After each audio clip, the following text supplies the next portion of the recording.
আজকে ইসলামের বিরুদ্ধে সমালোচনা হয় কিনা, ইমামদের বিরুদ্ধে সমালোচনা হয় কিনা, আলেমদেরকে নিয়ে সমালোচনা হয় কিনা, মাহফিলকে নিয়ে সমালোচনা হয় কিনা, জোরে কথা বলা হয় কিনা?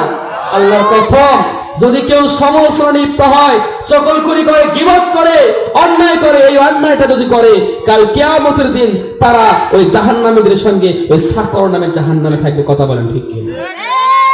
এই জন্য যারা আল্লাহকে নিয়ে, আল্লাহ রাসূলকে নিয়ে, আলেমদেরকে নিয়ে ইসলামের কাজের বিরুদ্ধে এবং যারা ইসলামপন্থী তাদের বিরুদ্ধে সমালোচনা করবে, তাদের স্থান হবে জাহান্নামে। কথা বলেন ঠিক কিনা?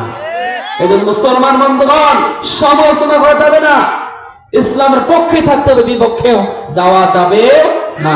যদি আপনি ইসলামের পক্ষে না থাকেন, সমালোচনা লিপ্ত হন, মুনাফিকি করেন, তাহলে দুনিয়া শেষ হয়ে যাবে, আপনার জাহান্নাম শুরু হয়ে যাবে। কথা বলেন ঠিক কিনা? আর যদি আল্লাহর জমিনে আল্লাহর দ্বীন প্রতিষ্ঠার লক্ষ্যে কাজ করেন, দুনিয়ার মধ্যে যদি আপনি ইসলাম প্রতিষ্ঠার লক্ষ্যে কাজ করেন, নেককারদের সঙ্গে থাকেন, হক পন্থীদের সঙ্গে থাকেন, হক কথা বলেন, গীবত থেকে নিজেকে হেফাজত করেন, হালাল হারাম বেসিস মেনে চলেন, নামাজ পড়েন, কাল কিয়ামতের দিন আল্লাহ আপনাকে জান্নাত দিয়ে দিবেন।